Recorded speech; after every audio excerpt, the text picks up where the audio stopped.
climactic encounter unlocks the secret of life. They found a strange foreign projectile lodged in the whale. A bizarre battle in the Big Apple. The terror in the city must have been tremendous. These rioters were out for blood. And two eccentric English ladies take on the Nazis. If they were caught, they could be imprisoned. These are the mysteries at the museum.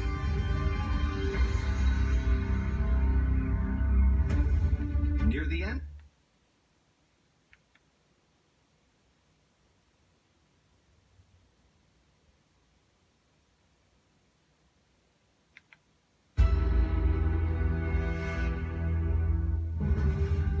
Philadelphia, Pennsylvania. In 1681, this city's street grid was meticulously planned by William Penn, who hoped its orderly design would attract settlers from England's chaotic urban centers. Today, visitors can still stroll along the thoroughfares that the early founder laid out.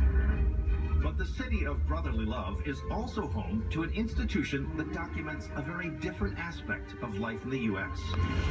The National Museum of American Jewish History. Among the collection's most prized artifacts is a hat worn by the first Jewish man to serve on the U.S. Supreme Court, Louis Brandeis. A figurine depicting the title character from the beloved 1964 musical Fiddler on the Roof, and a pair of eyeglasses that once belonged to famed composer and conductor Leonard Bernstein. But among these historic items is one that is forever linked to the darkest of times. The artifact is about 3 feet tall by 18 inches wide by 14 inches long. There are metal rivets and fasteners along the edges. The surface is covered with colorful stickers, but they're faded with age.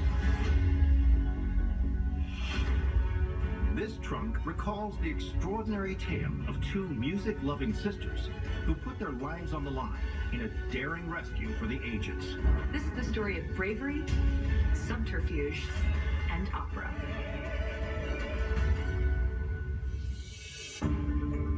It's the early 1930s in England. Two upper-class sisters named Louise and Ida Cook are living together in London. The Cook sisters were in their 30s. They were compassionate, a little bit eccentric, and were considered spinsters, being unmarried at their age. But what makes this well-to-do pair really stand out is their love for one thing: opera. The Cook sisters were the ultimate opera fanatics. They've even made a name for themselves throughout Europe among opera's elite. They would see everything they could, then they would wait at the stage door to get autographs and pictures with their favorite opera stars. But one day, in 1934, shortly after attending a performance in Austria, the sisters are approached by a famous conductor named Clemens Krauss. It's through him that they learn of the terrible treatment that Jewish people are enduring in Germany. The Nazi Party was stripping German Jews of all of their civil rights. It seemed like the situation was only going to get worse from here.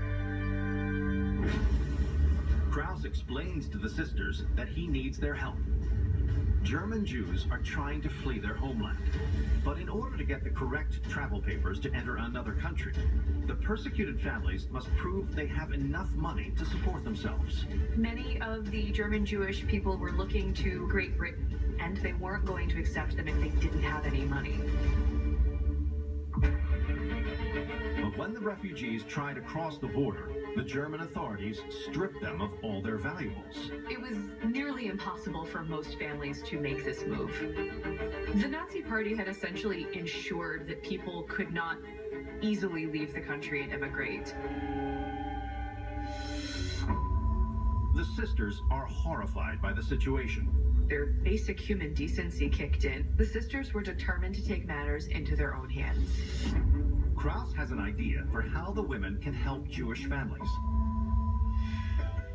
They'll travel to Nazi Germany under the pretense of attending an opera performance. The plan was to meet up with families in need that wanted to get out of Germany, essentially to help them smuggle their goods out of the country so that they would have money to settle somewhere else. they leave Germany and return to England, the sisters will bring the Jewish refugees' valuables with them. It's a risky venture. What they were planning to do was completely illegal. If they were caught, they could be imprisoned. In 1937, the Cook sisters traveled to Munich to attend an opera performance.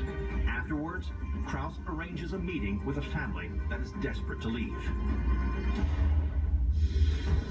This was incredibly nerve-wracking. The odds of every piece falling into place the way it needed to was just very slim. The family hands over their valuables, and the Cooks drape themselves in the jewels and furs. They were really playing into the stereotypes that these two unmarried sisters in their 30s would be slightly eccentric, maybe a little bit crazy, and wearing all of their own jewelry across Europe.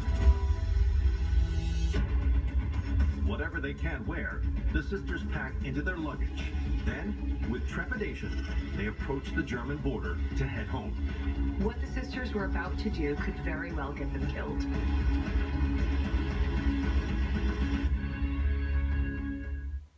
Brought to you by John Deere.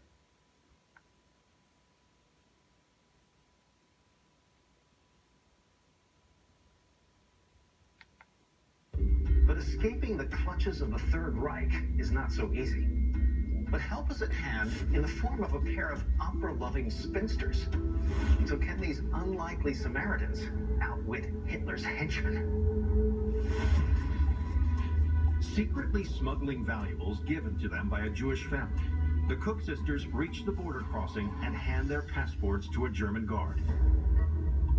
With the women holding their breath, he combs through their possessions. They had their story ready. It was just a question as to whether or not they could make this guard believe what they were doing. Then, after a few tense moments, the guard allows the sisters to pass. Their plan has worked. They had just managed to smuggle illegal goods through a German border crossing. They were thrilled. Because of the Cook sisters' audacious undertaking, the Jewish family is able to flee Germany, retrieve their valuables in England, and start a new life. Over the next 2 years, Ida and Louise Cook return to Germany and, using the same scheme, aid in the rescue of some 60 individuals. When England declares war in 1939, the intrepid sisters are forced to stop their operation. The women are later honored by the governments of both Great Britain and Israel. This was just an extreme act of bravery, and to the families, it was literally the difference between life and death. Today, this trunk, once used by Jewish refugees during World War II, remains on display at the National Museum of American Jewish History in Philadelphia, Pennsylvania. It recalls two valiant sisters who staged daring rescues of operatic proportions.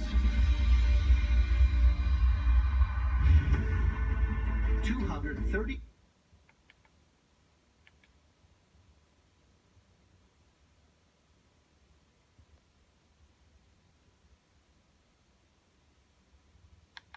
flying objects and humanoid entity